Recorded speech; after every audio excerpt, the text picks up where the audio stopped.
Triple Om Shanti. അന്തർമുഖത. അന്തർമുഖത എന്ന് പറഞ്ഞാൽ ഉള്ളിലേക്ക് നോക്കുന്നതും ഉള്ളിലിരിക്കുന്നതുമായിട്ടുള്ളൊരു ഗുണമാണ്. അത് വേണ്ടതാണ്. അപ്പൊ എങ്ങനെ അന്തർമുഖരാകാം? ബാഹ്യർമുഖത എന്ന് പറഞ്ഞാല് എന്താണ് എന്ന് മനസ്സിലാക്കിയ നേരെ ഓപ്പോസിറ്റ് ആണ് അന്തർമുഖത. ഈ ബാഹ്യർമുഖത ഏറ്റവും കൂടുതൽ ഉണ്ടായിരുന്നത് നമുക്ക് തന്നെ. ചെറിയ ചെറിയ കാര്യങ്ങൾ. ഷർട്ട് നന്നായിട്ടുണ്ടല്ലോ, തടിച്ചല്ലോ, മെലിഞ്ഞല്ലോ, സുന്ദരിയായല്ലോ, സുന്ദരനായല്ലോ, അയ്യോ നിര വന്നല്ലോ, കാറെടുത്തോ, വീട് വെച്ചുല്ലേ, ജോലി കിട്ടി. ഇതൊക്കെ ബാഹ്യർമുഖത. കുറേ കാര്യങ്ങൾ, അനവധി നിരവധി കാര്യങ്ങൾ ഒക്കെ ബാഹ്യർമുഖതയാണ്, പുറമെയുള്ള കാര്യം.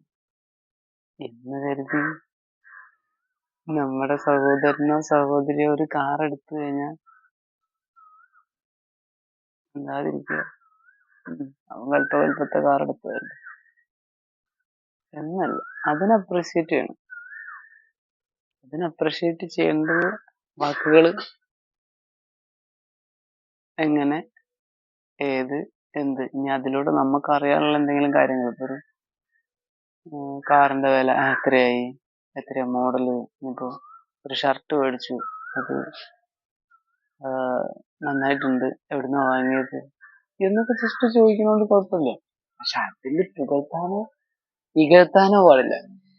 പുകഴ്ത്തുകയും വേണ്ട, ഇകഴ്ത്തുകയും വേണ്ട. ബാലൻസ്. പക്ഷെ അന്തർമുഖത എന്ന് പറയുമ്പോൾ ഉള്ളിലേക്ക് വരുന്ന പരിപാടി. ഇതിന് നേരെ ഓപ്പോസിറ്റ്. അവരുടെ ഉള്ളിൽ ക്വാളിറ്റീസ് ഉണ്ട്. നമ്മുടെ സഹോദരങ്ങൾ ലീക്കേഴ്സ് ആയിരിക്കാം, ആവാതിരിക്കാം, സനാതന ധർമ്മത്തിൽ വരാം, വരാതിരിക്കാം. ഏകദേശം വരച്ചു നോക്കിയാൽ മനസ്സിലാവും അവരിലും ക്വാളിറ്റീസ് ഉണ്ട്. നമ്മൾ ക്ലിയർ ആയ അവർ ക്ലിയർ ആവും, ഒരു സംശയമാണ്.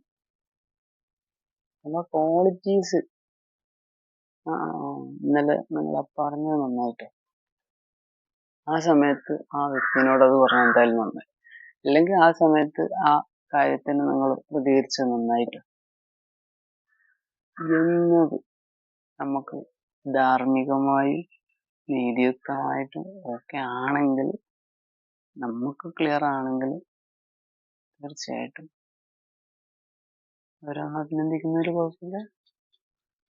അവരൊന്നും കൂടെ ചെക്ക് ചെയ്യും, അവരുടെ അന്തർമുഖതയിലേക്ക് അവർ ചെക്ക് ചെയ്യും. നമ്മൾ നമ്മുടെ അന്തർമുഖത ചെക്ക് ചെയ്താൽ മതി. ഞാൻ അവരെ അംഗീകരിച്ചോ, കാര്യം കറക്റ്റായി. പിന്നെ എന്റെ അന്തർമുഖതയെ കൂട്ടിക്കൊണ്ടുള്ളതാണ് പിന്നെ അടുത്ത എന്റെ പരിപാടി. ഞാൻ എത്രത്തോളം അന്തർമുഖിയാവുന്നു. അന്തർമുഖതയിലാണ് രത്നങ്ങളുള്ളത്. അന്തർമുഖത ബാബ വെറുതെ പറഞ്ഞാല് അന്തർമുഖിയാവൂ, അന്തർമുഖിയാവൂ, അന്തർമുഖിയാവൂ. ഉള്ളിലേക്ക് കയറൂ, ഉള്ളിലേക്ക് കയറൂ, ഉള്ളിലേക്ക് തന്നെ കയറണം. ഓരോ സാഹചര്യങ്ങളും രാമാനുസരണം ഉള്ളതാണ്. ആ ഡ്രാമ നമ്മൾ മനസ്സിലാക്കി, അതിന്റെ ഭംഗി മനസ്സിലാക്കി അന്തർമുഖിയാവും. ഒരു കാക്ക അങ്ങനെ കരയുന്നു, ഇത് കലിയുഗമാണ്. അതിനിടയിൽ വേറെ ചെറിയ കുയിലൊക്കെ എന്തൊക്കെയോ കരയുന്നുണ്ട്, അത് കേൾക്കാൻ നല്ല ഭംഗിയാണ്. പക്ഷെ ഈ കാക്കയുടെ ശബ്ദം പല കാക്കകളും കരയും. ബാഹ്യർമുഖതയാണ്, പുറമെ നടക്കുന്നതാണ്. ഞാനിവിടെ ഈ മൈക്കിന്റെ അടുത്ത് ഇങ്ങനെ കാര്യം ഇങ്ങനെ പടരാതെ പറഞ്ഞുകൊണ്ടേയിരിക്കുന്ന സമയത്ത്, അതായത് കണ്ടിന്യൂഷൻ ആയിട്ട് പറഞ്ഞുകൊണ്ടേയിരിക്കുന്ന സമയത്ത് കാക്കയുടെ ശബ്ദം കേൾക്കൂല, കോയിലിന്റെ ശബ്ദം കേൾക്കൂല, ഒന്നും കേൾക്കൂല. പക്ഷെ ഞാൻ സംസാരിക്കുന്നത് എന്താ, ഉള്ളിന്ന് എടുത്തിട്ട് ഓരോന്നോരോന്ന് പുറത്തേക്ക് എടുക്കണം. അപ്പൊ അതിന്റെ ഗ്യാപ്പ് ഉണ്ടാവും. ഉള്ളിൽ പോണം, ഉള്ളിന്ന് എടുക്കണം, പുറത്തേക്ക് ഇടണം. അന്തർമുഖിയായിട്ട് തന്നെ സംസാരിക്കും. എന്റെ ഉള്ളില് ഉള്ളത് പെരുക്കിക്കൊണ്ടുവന്ന് അത് പുറത്തേക്കിടുക. അപ്പൊ അതിന്റെ ഇടയിൽ ബാക്കിയുള്ള സംഭവങ്ങളൊക്കെ കേൾക്കും. അതിന്റെ പിറകെ പോകുന്നവർക്ക് ഈ കാക്ക, കുയില്, ഇതിന്റെ പിറകെ പോകുന്നവർക്ക്, ഇനി എനിക്കാണെങ്കിലും ഞാനിപ്പോ ഇത് എഡിറ്റ് ചെയ്യുന്നതിന്റെ ഇടയിൽ അയ്യോ ആ സമയത്ത് ആ കാക്ക കരഞ്ഞു, കോഴി കൂവി, എന്റെ കൂടുതൽ വീഡിയോസിന്റെ ഇടയിൽ ഇതൊക്കെ കേൾക്കാറുണ്ട്, കാണാറുണ്ട്. ഇതൊന്നും ഇല്ലാതെ നല്ല വൃത്തിയിൽ പോസ്റ്റ് ചെയ്യാൻ പറ്റും അല്ലെ? നമ്മുടെ സ്റ്റുഡിയോ സെറ്റ് ചെയ്താൽ മതി. സ്റ്റുഡിയോ സെറ്റ് ചെയ്ത് കഴിഞ്ഞാൽ പുറമെയുള്ള ഒരു ശബ്ദം കേൾക്കൂല, ഒന്നും കേൾക്കൂല. അങ്ങനെയാണ് ഒരുവിധം സ്ഥലത്തും പലതും പോസ്റ്റ് ചെയ്യുന്നത്. സ്റ്റുഡിയോ സെറ്റ് ചെയ്ത് അതിന്റെ അകത്തിരുന്ന് മറ്റേ അഭിമുഖവും കാര്യങ്ങളൊക്കെ നടത്തി അങ്ങനെ സെറ്റ് ചെയ്യുന്നവർക്ക് അങ്ങനെ ചെയ്യാം, കുഴപ്പമൊന്നുമില്ല. പക്ഷെ നമ്മൾക്ക് ബാഹ്യർമുഖത തന്നെയാണ് കാര്യങ്ങളൊക്കെ നടക്കുന്നത്. അങ്ങനെ ഒരു സെറ്റിങ്സ് നടത്തി അത് ശീലാക്കി കഴിഞ്ഞാൽ പിന്നെ അതിലേ ആ രീതിയിൽ തന്നെ മനസ്സിലാക്കും. ഈ മൈക്ക് ഉള്ളത് കൊണ്ട് എന്താന്ന് വെച്ചാൽ ഞാൻ സംസാരിക്കുന്ന സമയത്ത് കൂടുതൽ അതിനെ റെക്കോർഡ് ചെയ്തിട്ട് പോസ്റ്റ് ചെയ്തുകൊണ്ടിരിക്കും. അപ്പൊ അതിന്റെ അപ്പുറത്തൂടെ പോകുന്ന വാഹനത്തിന്റെ ശബ്ദമാണെങ്കിലും കാക്കയുടെ ശബ്ദമാണെങ്കിലും കുയിലിന്റെ ശബ്ദമാണെങ്കിലും കൂടുതലായിട്ട് കേൾക്കൂല.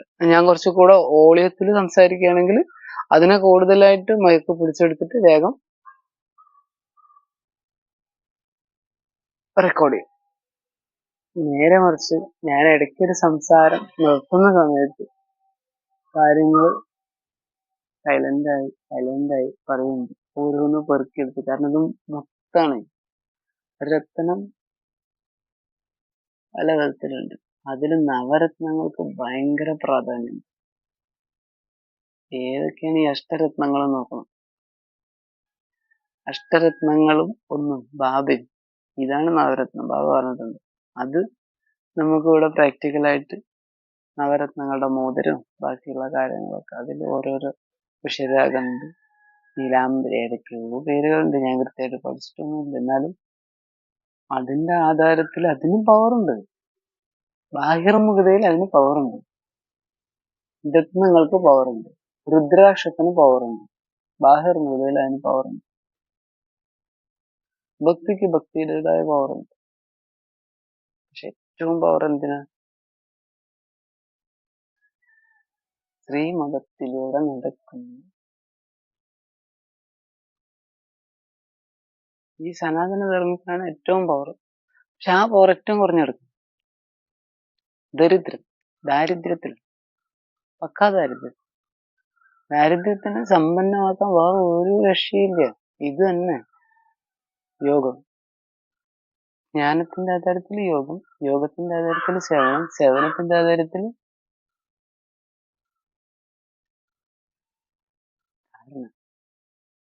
ധാരണ.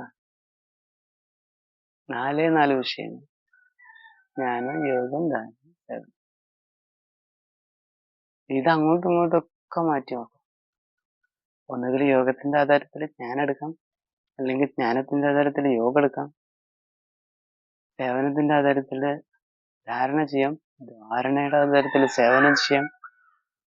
കണക്ട് ചെയ്ത് അങ്ങോട്ടും ഇങ്ങോട്ടും ഒക്കെ മാറ്റി ചെയ്യാം. അപ്പോഴാണ് സ്വരൂപത്തിലേക്ക് വരിക. ഓരോരുത്തർക്കും ഓരോരോ സ്വരൂപമുണ്ട്. എനിക്കൊരു സ്വരൂപമുണ്ട്. എന്റെ സ്വരൂപം വേറൊരാൾക്കോ, വേറൊരാളുടെ സ്വരൂപം എനിക്കും ഉണ്ടാവും. അപ്പോ നമ്മൾ എന്ത് ചെയ്യുന്നു എങ്കിലും മാക്സിമം അന്തർമുഖതയിലേക്ക്. അന്തർമുഖത ചെറിയ വിഷയമൊന്നുമല്ല, ഒരു വിഷയവും ചെറുതല്ല. അതിന്റെ ഡെഫിനിഷനിലേക്ക് പോയി അതിന്റെ ഉള്ളിലുള്ള കമ്പുകൾ എടുത്ത് ചിന്തിച്ച് പുറത്തേക്ക് എടുക്കുമ്പോൾ വളരെ വളരെ വലുതാണ്. അന്തർമുഖിയായിരിക്കും എന്ന് പറഞ്ഞാല് കഠിനമായ തപസ്, ചിന്മുദ്രയിലൊക്കെ ഇരുന്ന് നിങ്ങളുടെ ബലം പിടിച്ച് അനങ്ങാതിരിക്കുക, എത്രയോ സമയം അനങ്ങാതിരിക്കുക. അതല്ല അങ്ങനെ അനങ്ങാതിരിക്കാന്ന് പറഞ്ഞാല് എന്തൊക്കെ അറേഞ്ച് ചെയ്യണം? കൊതു, പാറ്റ, ബാക്കി ഈ പറഞ്ഞ കാക്കയുടെ ശബ്ദം, കോഴിയുടെ ശബ്ദം, ഇതൊന്നും കേൾക്കാത്ത സ്ഥലം. കാര്യങ്ങളൊക്കെ അറേഞ്ച് ചെയ്ത് ഇരിക്കണം. അപ്പൊ ഈ പറഞ്ഞ പോലെ ആ ഒരു സ്ഥിതിയുടെ സ്റ്റേജ് കിട്ടും. പക്ഷെ അതല്ല, ഇവിടെ മഹാവിനാശം നടക്കുന്നു. എപ്പോ വേണമെങ്കിലും ഏത് സാഹചര്യത്തിൽ എന്ത് വേണമെങ്കിലും സംഭവിക്കും. ഓ സാഹചര്യത്തിൽ അന്തർമുഖിയായിരിക്കാനുള്ള പ്രാക്ടീസ്. അന്തർമുഖത വലിയ വലിയ വിഷയമാണ്. അപ്പൊ ഓരോ വിഷയവും നമ്മൾ ഉള്ളിലേക്ക് എടുക്കുക, അതിന് ഇട്ട് കടഞ്ഞിട്ട് അതിൽ നിന്ന് മസ്തുക്കളെ പുറത്തേക്ക് എടുക്കാണ്ടിരിക്കും. എപ്പോഴും